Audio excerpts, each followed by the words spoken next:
really were the difference there in that first half, because I thought we were doing some really good things. But then we got that takeaway, had a takeaway negated by an offside. So we're just trying to hammer home how important it is to win that turnover margin in these football games. But I thought by and large the guys competed like crazy, which they did this week as well. So I was pleased with the effort.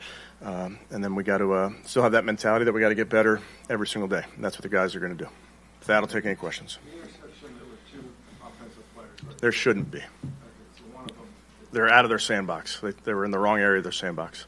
We'll get that cleaned up. That's something that's kind of what I'm talking about, Tony, where things like that happen in these games.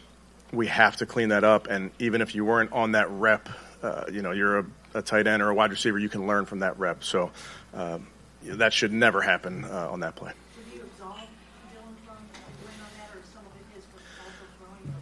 Yeah, obviously that can never happen on that play. There's things, not all interceptions are created equal, but we can't do that as a football team. What do you think of Dillon overall?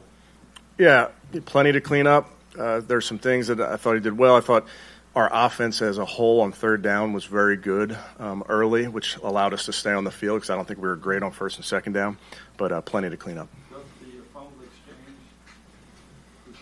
what happened? Yeah, those two, us as coaches, we got to get them on the same page. We can never do that, ever. When you count timeout on that first series, what was the problem there when you got deep into that? Yeah, didn't like the defensive look. Wasn't an operation problem? No. How close did Dillon come to maybe not playing in this game? Well, I think you have to be so careful, Mary Kay, with these type of injuries, and we have to protect players from themselves. And sometimes guys want to play so bad, and you just have to make sure that they can protect themselves, make sure that they can go perform. So that's all it was, just getting as close to kickoff as we can to make a prudent decision for the young man. Kevin, as you head into final week of preseason, what is the timeline on getting a starting quarterback and plan on handling the final preseason game as a professional wrestler?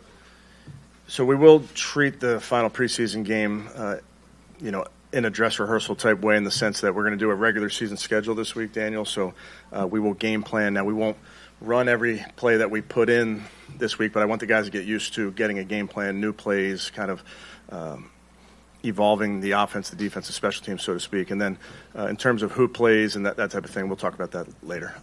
So you don't anticipate moving the starter ahead of the starting quarterback for the season for week one ahead of? Let's get through today, and then you and I will chat. Both of the rookies got a start in the preseason. So how do you think they comported themselves, both of them? And can you say, I know it's not apples to apples, but how do they compare to each other? Yeah, obviously I'm not going to compare our players, Mary Kay, other than to say I'm pleased with both those guys, where they are in their progression. They have the mentality that they're going to get better every single day, which I appreciate. That's really where our focus is. What about the defense? It seemed like the whole week defense dominated here. Is that accurate? Yeah, again, I'm not going to characterize it. I'll tell you, I was really pleased with Wednesday and Thursday, really pleased with the guys today. Obviously, our brand of defense, Tony, as you know, you have to play really, really hard, and you got to compete like crazy, and I think that's what you see from our guys. Do you think that all four quarterbacks might be available for the dress rehearsal game? From a health standpoint, I hope so, but I'm not sure yet. And we saw Shedeur throwing a little bit out there. Is this a little bit more optimistic, or the outlook is a little better than maybe you thought at first? No, I'd say it's all rehab. We're being very smart there, but hopeful that he's going to get better quickly. He had louder than return punts the whole game. Mm-hmm. Is that kind of an audition for Yeah, bigger and better things? I think just all these guys were trying to get the proper amount of work for them, Tony, so that we can make our evaluations. That's all it is.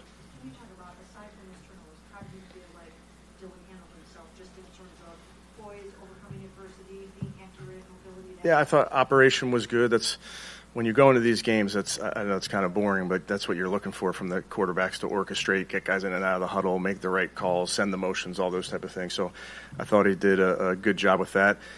He's got plenty that he's going to clean up. In terms of, I don't know if you can answer this or not, but Isaiah Bond is on his way to your football team, and I think probably think he's even signed by March. So how do you feel about adding Isaiah to your team? Yeah, I really don't have any update there, Mary Kay. Do you expect Winshaw to be this week? Also don't have an update there. Good? Hey, look, one last thing. Why did you play DeJuan Jones? Yeah, it kind of goes back to every single player, Tony. You're making a decision on what we think they need to get ready. Same thing was said. Correct. Yeah. Thank you. Okay, thanks, guys.